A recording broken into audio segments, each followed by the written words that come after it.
दिन ब दिन महंगाई इतनी बढ़ती जा रही है, अभी पेट्रोल रात 3 पे फिर बढ़ गया।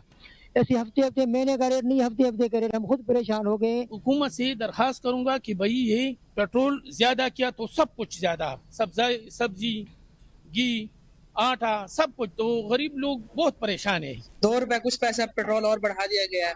अभी आहिस्ता आहिस्ता महंगाई को बढ़ाते जाएंगे, गरीब आवाम क्या करेगा।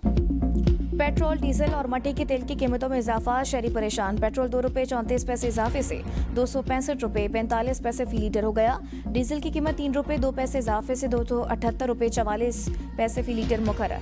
मट्टी के तेल की कीमत 185 रुपए 5 पैसे फी लीटर हो गई। शहरियों का कीमतों में कमी का मुतालबा, कहा पेट्रोलियम मसनूआत की कीमतों में इजाफे का अशिया खुलनोश पर असर पड़ेगा। महंगाई के बायस पहले ही अशिया आवाम की पहुंच से दूर हैं। नवंबर के लिए एलपीजी की कीमत में 5 रुपए 88 पैसे फी किलो कमी। घरेलू सिलेंडर 69 रुपए सस्ता। नई कीमत 2378 रुपए मुकर्रर। नई कीमतें आज से नाफिज। ओगरा ने नोटिफिकेशन जारी कर दिया। 20 दिन बाद तुर्खम पर पाक अफगान सरहद अफगान मुहाजिरीन की वापसी के लिए खुल गई। 900 अफगान मुहाजिरीन खुशी खुशी अपने वतन रवाना। हुकाम के मुताबिक बॉर्डर खोलने का फैसला इंसानी हमदर्दी के तहत किया गया। सिर्फ अफगान मुहाजिरीन को अफगानिस्तान जाने की इजाजत है। तिजारत और दीगर मुसाफिरों के लिए सरहद बदस्तूर बंद रहेगी। वज़ीर-ए-आज़म शहबाज शरीफ की वज़ीर आला खैबर पख्तूनख्वा को मिलकर साथ चलने की पेशकश। चित्राल में दानिश स्कूल का संग बुनियाद रखने की तकरीब से खिताब में कहा, सुहेल आफरीदी वज़ीर आला मुंतखब हुए तो उन्हें फ़ोन पर मुबारकबाद दी। कहा, विफाक आपके साथ हर मुमकिन ताउन करेगा। उम्मीद है सुहेल आफरीदी मेरी बातों को मुस्बत लेंगे। सियासत करें लेकिन दहशतगर्दी के खिलाफ मुत्तहिद रहें। मार्का हक में पाकिस्तान ने भारत को बदतरीन शिकस्त दी। पाक फ़ज़ाइया ने चुन चुन कर भारतीय जंगी तैयारे गिराए। जंग बंद कराने पर तारीख अमरीकी सदर ट्रंप को हमेशा याद रखेगी। वज़ीर आज़म के फील्ड मार्शल और एयर चीफ की भी तारीफ। चित्राल में यूनिवर्सिटी बनाने का ऐलान। गैस पाइपलाइन के जल्द आगाज का इंदिया।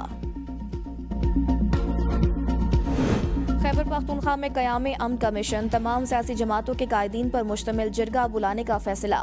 वज़ीर आला का सूबे की तमाम सियासी जमातों के कायदीन को telephone.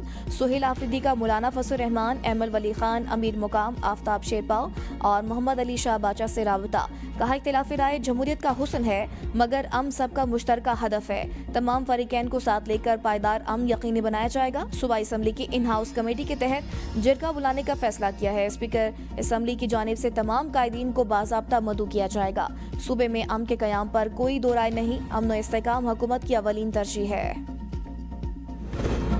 Peoples party Azad Kashmir में हुकूमत बनाने की पोजीशन में आ गई। वज़ीर आज़म का ऐलान इस्लामाबाद में नहीं मुजफ्फराबाद में होगा। चेयरमैन पीपल्स पार्टी बिलावल भुट्टो ज़रदारी की मीडिया से गुफ्तगू। कहा, असम्बली की बाकी मुद्दत अवामी खिदमत का इम्तिहान है।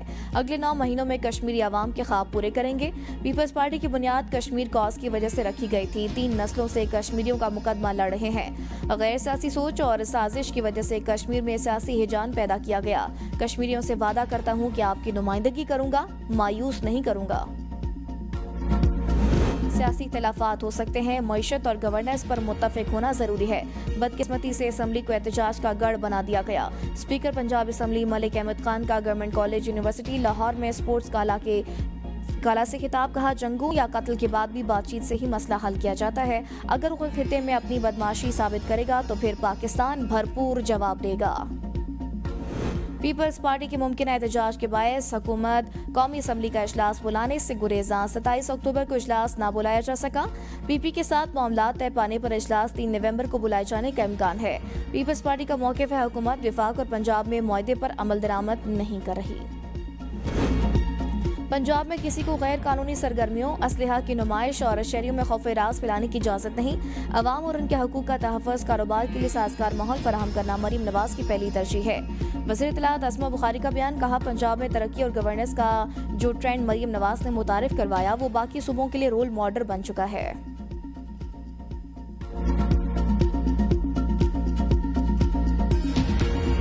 गिलगित बल्तिस्तान में डोगरा राज से आज़ादी का दिन मनाया जा रहा है। आज के दिन गिलगित स्काउट्स और मकामी जांबाजों ने महाराजा के कंट्रोल को खत्म किया था। गिलगित बल्तिस्तान की आवाम की जद्दोजहद का मकसद पाकिस्तान के साथ इल्हाक था। गिलगित की आज़ादी के बाद 14 अगस्त 1948 को 1 साल की जद्दोजहद के बाद बल्तिस्तान को भी आज़ाद करवा लिया गया। सदर ज़रदारी आज यौम आज़ादी की मरकज़ी तकरीब के मेहमान खुसूसी होंगे।